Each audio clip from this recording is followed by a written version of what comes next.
Haunted Places Podcast Number 2. The Chelsea Hotel, New York City. The Glamour of Ghosts. The storied Chelsea Hotel might be the most, certainly it's one of, the most haunted places in America. It seems it is as popular for ghosts as it is for artists and writers. A rest stop for rare individuals is its motto. And as it's turned out, those individuals aren't always among the living. Built in 1884 at 222 West 23rd Street, at 12 stories, it was at the time the tallest building in Manhattan, briefly. Originally an apartment building, it was converted to a hotel in 1905. But that didn't stop the many long-term residents from remaining in the hotel, and that's a legacy that carried on throughout its history. As noted, many of its long-term residents are not always among the living. However, looking back at the history of the Chelsea Hotel, the roster of the living at the time, the residents and transients include, but is not limited to, Mark Twain, actress Sarah Bernhardt, political radical Elizabeth Gurley Flynn, Thomas Wolfe and Dylan Thomas, Bob Dylan, Patti Smith, Leonard Cohen, composer Virgil Thompson, and Lou Reed. Andy Warhol filmed there, and Madonna photographed her book, Sex, at the Chelsea. Not to mention, this is the hotel where, yes, Sid Vicious stabbed to death, well, allegedly stabbed to death. There are many who feel that he was actually innocent of the crime. His girlfriend, Nancy. He then, several months later, overdosed on heroin. However, the deaths of Sid and Nancy were hardly the first of untimely and tragic demises to take place in the hotel. Such deaths stretched back nearly to its beginnings. There was Society girl Amira Wilcox, who died of an overdose of sleep medication in 1908, probably a suicide. The following year, artist Frank Kivecki blew out his brains after he was robbed of his money belonging to the Hungarian Sick and Benevolent Society.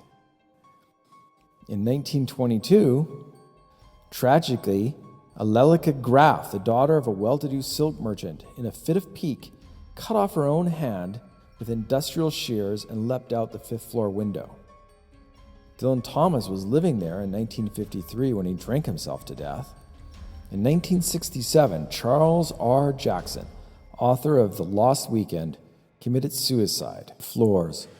Then, in 1974, Billy Maynard, a photographer who specialized in rock glam acts, was beaten to death in his room. What of the hauntings?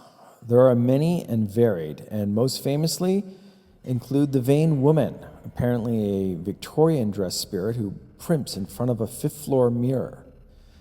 Then there are such things as a blurry-looking apparition that walks through a bedroom wall, a skeleton that once mysteriously appeared in a photograph taken in the hotel lobby. A Depression-era looking urchin has appeared at various times to kick people in the shins before vanishing again. Once a floating, disembodied clown head was seen in the hotel's upper corridors. As well, hypnotic voices sometimes attempt to lure passerby to enter the Purple Room. Then there is a flapper woman who sometimes appears near the fifth-floor ice machine, reeking of patchouli and sobbing about her beloved. There is also the story of an energy, a vague glowing outline of a person in room 915 that handed a guest a glow-in-the-dark frisbee. Beyond that, one constantly hears and reads about the many unexplained voices, presences, footsteps late at night, and vague feelings of fear and sadness and unexplained chills at various spots in the hotel. The hotel is so haunted, actor Michael Imperioli, from The Sopranos, once fled in terror from the hotel, never to return. He, so it's been told, encountered Mary, a Titanic survivor, of which several stayed at the hotel after being rescued, as the Chelsea Pier is nearby. Mary apparently has no patience for the living, and if encountered, makes her impatience known, sometimes quite aggressively, popping light bulbs and throwing items across the room. Some have claimed to have seen the ghost of William S. Burroughs in the hotel. Others have awoken in the middle of the night to see a gray man standing in their room. One woman claims that one night, while on her way out, she looked in the mirror only to see the image of Victoria, a call girl who dressed like Betty Boop and who died in the hotel, looking back at her. Once a guest lasted a mere 10 minutes in a room before requesting another one, saying there was an unmistakable sad energy in his first room, and after a while it felt like he couldn't breathe. In another room, where a drug dealer in the 1970s is supposed to have murdered his wife, the shadowy image of a crouching woman can be seen. As the story goes, he apparently beat her savagely for months before finally killing her. Yes, the hotel that for so many of the so-called cognoscenti call home over the years, it certainly also had its share of lowlifes and outright depraved individuals as guests. But why? Why has the hotel attracted so much death and tragedy? And what is the reason for the sadness that seems to hang over the Chelsea like a dark canvas? It's said that the Chelsea is built over underground tunnels that predate its existence. Who knows what, or for what nefarious purpose, we can only guess. Furthermore, what violence took place deep beneath the Chelsea Hotel 30 or 40 years before it was even built? These are the tunnels made famous in Martin Scorsese's Gangs of New York. People lived underground then, well, just as they do now in the subway tunnels, but then there was more of a literal underground society.